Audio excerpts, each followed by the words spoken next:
ರಾಷ್ಟ್ರಕವಿ ಗೋವಿಂದ ಪೈ ಅವರ ಪುಣ್ಯ ಸ್ಮರಣೆಯನ್ನ ಭಾರತೀಯ ಜನತಾ ಪಕ್ಷ ಮಂಜೇಶ್ವರ ಪಂಚಾಯತ್ ಸಮಿತಿ ವತಿಯಿಂದ ಆಚರಿಸಲಾಯಿತು.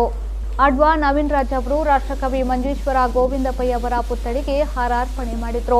ಕಾರ್ಯಕ್ರಮದಲ್ಲಿ ಬಿಜೆಪಿ ಕಾಸರಗೋಡು ಜಿಲ್ಲಾ ಸಮಿತಿಯ ಸದಸ್ಯ ಯಾದವ್ ಬಡಾಚೆ, ಬಿಜೆಪಿ ಮಂಜೇಶ್ವರ ಪಂಚಾಯತ್ ಸಮಿತಿಯ ಪ್ರಧಾನ ಕಾರ್ಯದರ್ಶಿ ಸಂತೋಷ್ ಅಡ್ಕ, ಮಂಜೇಶ್ವರ ಪಂಚಾಯತ್ ಯುವ ಮೋರ್ಚಾ ಪ್ರಧಾನ ಕಾರ್ಯದರ್ಶಿ ಅವಿನಾಶ್ ಹೆಗ್ಡೆ, ಬಿಜೆಪಿ ಮಂಜೇಶ್ವರ ಪಂಚಾಯತ್ ಸಮಿತಿಯ ಕಾರ್ಯದರ್ಶಿ ಯಶ್ಪಾಲ್ ಹಾಗೂ ಯಶ್ರಾಜ್ ಮೊದಲಾದವರು ಉಪಸ್ಥಿತರಿದ್ದರು. ಕನ್ನಡಿಗರಿಗಾಗಿ ಕನ್ನಡಕ್ಕೆ ಬೇಕಾಗಿ ಹೋರಾಡಿದವರು.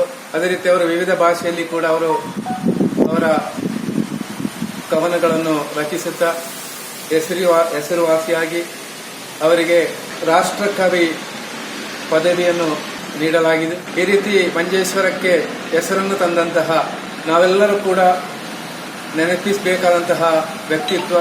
ಕಾಸರಗೋಡು ಮಂಜೇಶ್ವರ ಕೇರಳದಲ್ಲಿಯೂ ಕರ್ನಾಟಕದಲ್ಲಿಯೂ ಕೂಡ ಕಳೆದ ಹಲವಾರು ವರ್ಷಗಳ ಹಿಂದೆ ಇಲ್ಲಿ ಗಿಳಿವಿಂಡು ಯೋಜನೆಯ ಮೂಲಕ ಸುವ್ಯವಸ್ಥಿತವಾದಂತಹ ಒಂದು ಯೋಜನೆಯನ್ನು ರೂಪಿಸಿದ್ರು.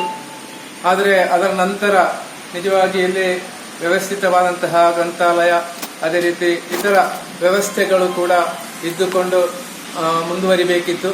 ಆದರೆ ಇನ್ನು ಕೂಡ ಇಲ್ಲಿಯ ಒಂದು ಯಾವ ರೀತಿ ಅಂದರೆ ಕನ್ನಡಿಗರಿಗೆ ಇಷ್ಟು ವರ್ಷಗಳ ಕಾಲ ಮಹಾನಾದಂತಹ ಗೋವಿಂದ ಪೈ ಅವರ ಒಂದು ವ್ಯವಸ್ಥಿತವಾದಂತಹ ಗಿಳಿವಿಂಡು ಯೋಜನೆಯನ್ನು ಜಾರಿಗೆ ತಂದರೂ ಕೂಡ ಇವತ್ತು ಕೂಡ ಅದರ ಮುಂದಿನ ಯೋಜನೆಯಂತೆಯೇ ಇಲ್ಲಿನ ವ್ಯವಸ್ಥೆಗಳು ನಡೆಯಬೇಕಿತ್ತು.